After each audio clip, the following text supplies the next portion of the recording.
Hello folks, how's it going? It's me again, Jimmy Moore, back in the workshop down at Dreadnought Forge, Tandragee. Find yourselves here in the middle of January 2019. Hope everyone had a good Christmas. Hope everyone got through a new year. Hope it was a good one for you. Getting back in the groove of things here. So start of the just after New Year there, opened up the order books. Gets to see what kind of projects we're going to be working on in the coming weeks and months. And overwhelming response. Thank you very much for everyone who contacted me. I enjoyed talking to everyone about the projects and their ideas about knives and kind of tools in general. Thank you everyone who've placed an order with me. It's fantastic. Really appreciate your support. Now, at the moment I'm in the design stage. I'm gathering materials together, working through designs, working through profiles and bits and pieces. And just agreeing, making sure everyone's happy with what we're talking about and what I'm going to build them. But in going through that over the last few days, there's a few kind of like things I've been thinking about. A few things have come up again and again, and I wanted to talk with that tonight, basically. I'm conscious I don't want to make this a big long video, but let's see how we get on. Now, when someone contacts me about getting a knife made, generally they'll have an idea of what they want. Basically, they've come to me with an idea. Maybe they've seen one of my previous pieces and they like what I do, or they've got like perhaps a gift for someone or something for themselves. But generally, they'll have an idea of what they want to use this knife for. Now, the tasks that someone has in mind for this knife, it will determine the form to suit the function of this piece. Now, certain shapes of blade will suit certain tasks, certain grinds, certain shapes of handle will suit certain things.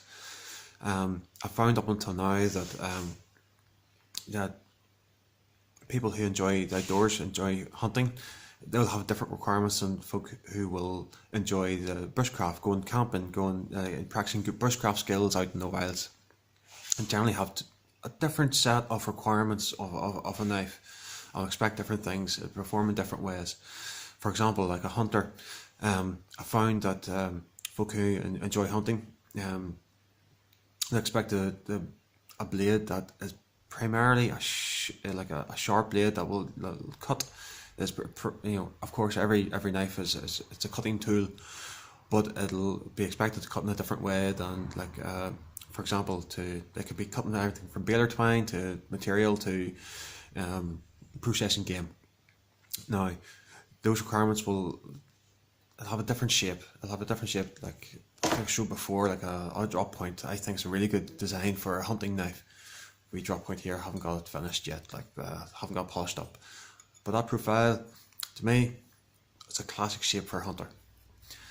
Now, most folk, hunters have, through my own experience out and about, chatting to folk who are engaged in it quite frequently, generally they'll require a stainless steel blade. That's for a variety of reasons. Their primary, when they're out and about, their primary task is to use it as a tool. Their primary concern is getting the job done and then taking care of the knife, perhaps when they get home later on in the day, whatever else, and don't necessarily have the time or luxury of time to take care of that steel blade there and then, which will lend itself. Maybe stainless steel would be a suitable material to use for a knife for them.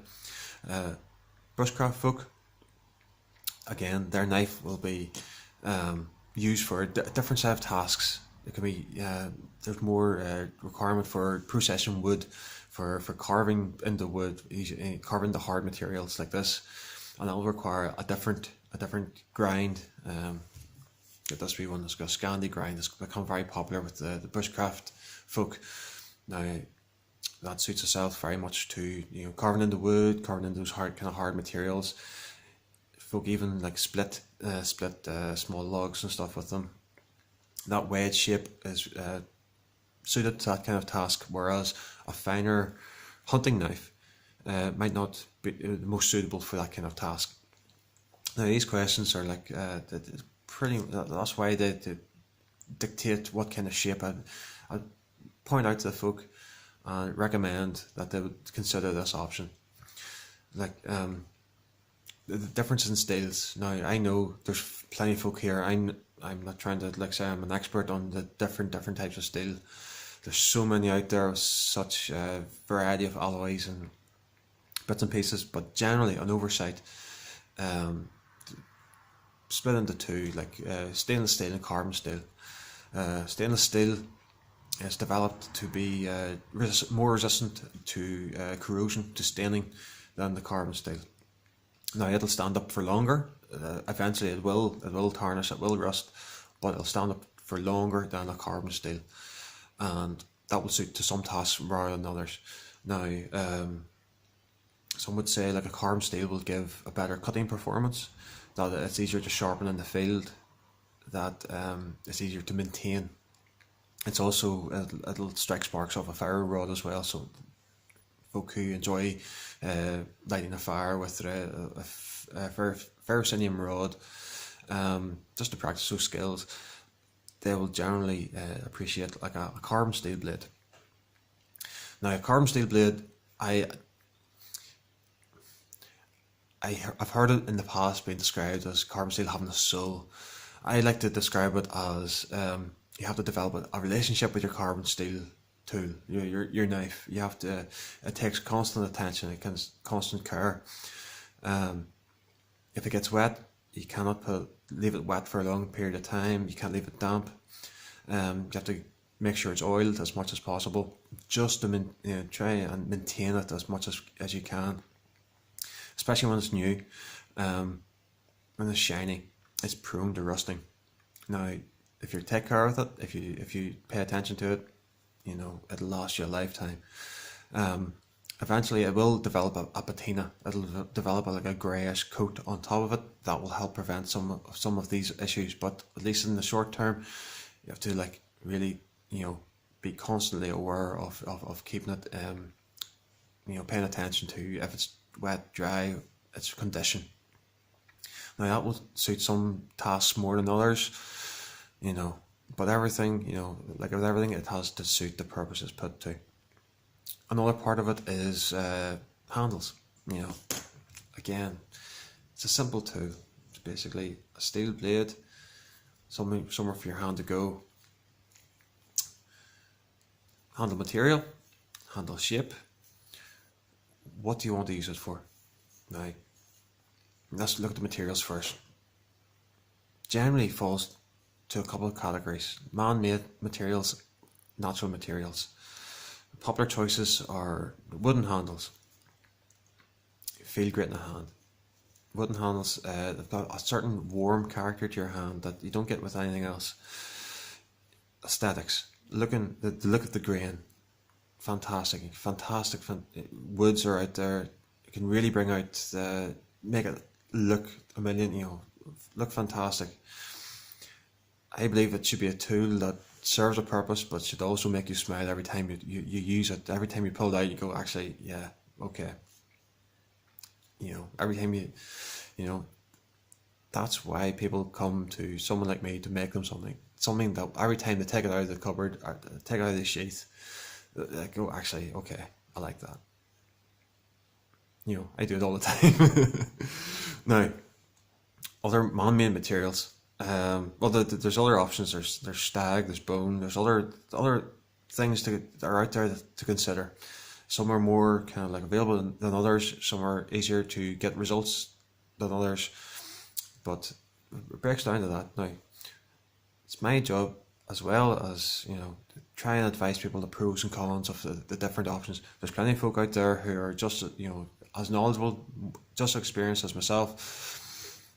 But I just want to make sure everyone, when we're going through or designing something for themselves, that people are aware of the pros and cons of all the different choices that can be made. Wooden handles, you've got the looks, you've got the feel. Generally they're hard woods, hard wearing, last a long time, but wood is prone to moisture. It can swell, it can contract different, if you go into different temperatures, like over long term, we're not saying just overnight kind of thing, but it is an issue that can come up. Now that it has to be expected. Choose a wood handle. Again, you have to look after it, you have to maintain it. I can do certain things, knife makers can do certain things to try and prevent the ingress of moisture into the wood, mostly through oils, through waxes, just to try and give it a layer to stop the moisture get in there. There's a process too where you can treat wood to make it stabilized, try and basically just address that issue of moisture getting in there and basically causing problems, movement, cracking, other, The an alternative is man-made products, particularly at the moment, micarta and G10. These man-made materials, they've been produced by industry for other purposes, for other things, but they found that they can be applied to what we use them for very, very well and give great results. Now this is a micarta handle. Basically it's layers of a material, often fabric, bound together in the matrix of a resin, generally under pressure, under heat, to make a really, really hard material. It's not prone to absorbing water, it's not prone to moving. Once it's on there, it's staying there. It's not going to expand, it's not going to contract. I really rate this stuff. It's got a certain look about it.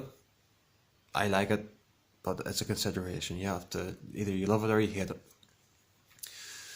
How do you want the handle fixed to the blade? I prefer these loveless bolts. I think that's a really good option. There's other, you can use pins, we can use mosaic pins, we can add aesthetics to it. But generally, I like these loveless bolts because once it's on there, it's not going anywhere. There's a epoxy layer in there between the handle and the steel. That's just to stop, to help with adhesion, of course, but it's to stop water getting in there, stop corrosion getting in there. That could be a real issue. But if you've got a mechanical means of attaching the handle to the steel, it's going nowhere. If I want to take that off, I have to grind it off. So, but there's other options out there, of course, and it depends what you like. Other considerations are, look, there's liners in here. A lot of time, if it's a wood handle, I would really recommend liners in there. It gives I believe, it's a debated topic in the knife world, whether they have they have a mechanical function, whether they help shock absorption, whether it helps absorb, help the handle stay on there. I prefer to put them on if it's a wood handle, just in case it does have a function there. It also looks nice. It adds another option to add to the looks of the knife. With the purpose, with the function of the knife, again, we're talking about grinds earlier on. Now, there's several different grinds. Some lend itself better to some tasks than others. This is a full flat grind. You can see the grind goes right from the edge right up towards the spine. Makes it quite an acute angle, quite an acute. It's like a slicing blade designed to cut through material quite easily. Another option is, this one is a Scandi grind. Now it's quite a broad wedge shape. It's very sharp at the edge there, and it's great for processing wood. It'll cut other materials, of course, but just because of that obtuse angle at the it's still 20 degrees or so, but it's quite a thick angle compared to the other one. Now it lends itself to some tasks better than others. Now again, depends what you're going to use it for. Depends what kind of grind you want. Hunting knives, traditionally, have been pretty halfway between the two. Is a thing I believe referred to as saber grind. I refer to it as a saber grind. It kind of goes halfway up the blade. Now, Different grinds means there's different amount of strength in the blade. One with a saber grind, like goes halfway up, it'll be stronger than a flat grind. But then again, this is a cutting tool. This is not a prying tool. It's not meant to, like, those kind of forces. It's not designed for that. If you have to do it, you have to do it, but it's not designed for it. Other options. Now, when we're talking to folk about what requirements, right? Leather sheath. I really like these leather sheaths.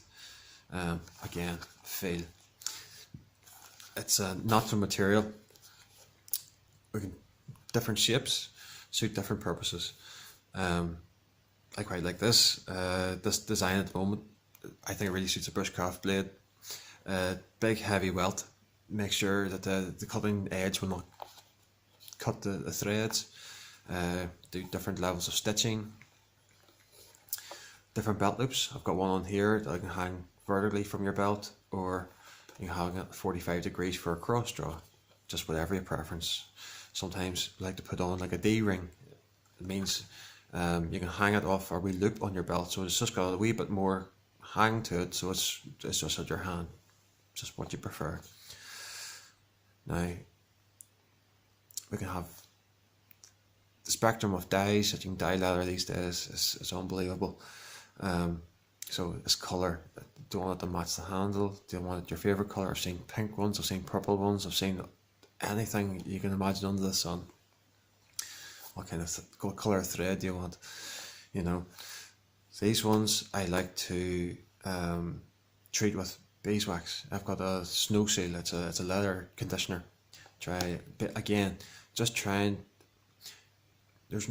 with a leather sheath, there's no way of totally waterproofing it that doesn't make it like a brick, like a hard thing. I think it's better to have a little bit of like suppleness to it. So I apply like a snow seal to it just to try and get, give as much protection as I can. Now, that pretty much covers a lot of the options, but basically, form will determine function, or the function will determine form. What's going to be used for it is going to determine what kind of design suits that function, what you want to use for it best. Yeah, that's pretty much covered it in a very, very loose way. Now, we could talk for days about every aspect of what we've just been talking about, but generally, in an overview, that's what the kind of questions, that's the kind of choices that we're looking at. And yeah, I think 2019 is kicking off at a really, really good start. Really, really enjoyed chatting everyone up until now. Some really good designs, some different designs, some stuff I haven't made before have come up to the fore. Now, my way of going through, I'd like to, after chatting with someone, I put down a few ideas. Sometimes someone knows exactly what they want, knows maybe the same pattern I've made before. Right, I want that one, like a belt knife, an Esmuk, grand. But there's always something that can be, sometimes there's always something that can be tailored specifically to what they need. Food prep, or I want to be able to have two lanyard holes. I don't want any lanyard holes. I always like to have one because I prefer a pouch sheath that's quite deep in, so it's quite secure into the sheath there. And I like the lanyard just to have something to grab onto when I'm taking it out. I've had requests before for two lanyard holes, just the way the person preferred to have it attached. I've had different requirements on carbon steel blades. There's a part there just in the spine where your thumb would kind of rest if you're doing like a slicing job.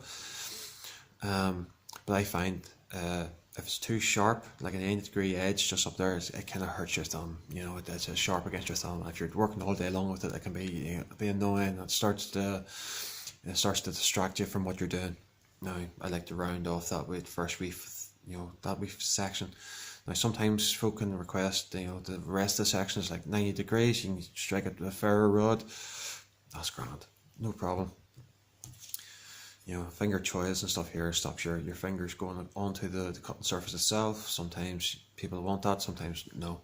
I quite like it, so I incorporate it in ones just for myself. Again, wee small knife like this, wee knack knife, wee belt knife, I can do all the things you want to do with.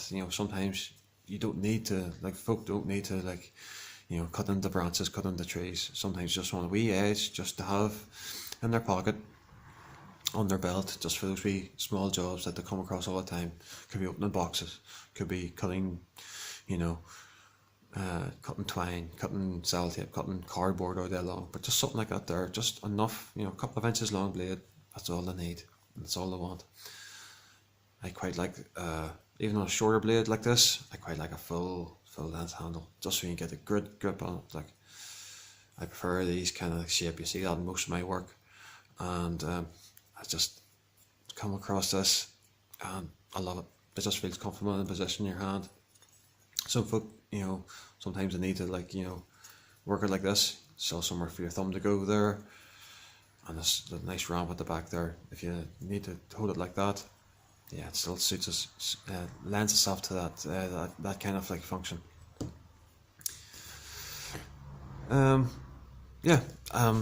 After we've chatted for a while, I like to draw out a few ideas just on. I've got like rolls of like like a wallpaper liner, big long rolls. Just lets me, like, it doesn't cost too much. And just like, oh, I'll just draw. And I like to show folk, right, what kind of shape grabs you, what do you like the best, and we can make changes. We can go through everything, just change anything we want, but just I'm on the same page as the person, what their ideas are, what they're wanting. After that, generally, I call it a build plan. I'm sure that folk in the industry will look at my build plan and laugh. It's such a simple thing, but basically it's something like this here.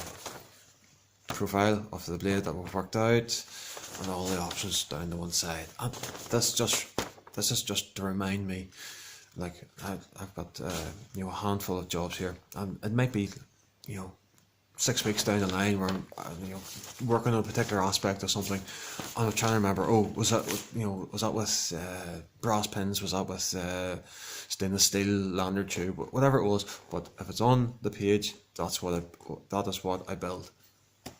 So it's got everything. It's got the steel, it's got the grind, it's got the handle, what materials the handle, what kind of colour liners are in there, what way is the lander attached, if the sheath is left or right hand, what die is the sheath, what all the details have been worked out over the previous conversations, goes in the build plan.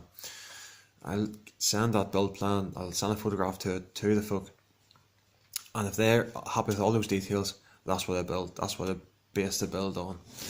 So it helps me keep track of everything, it helps me keep track of all the details, and it helps me keep track of what project is at what stage, because I might have 2 or 3 at different stages.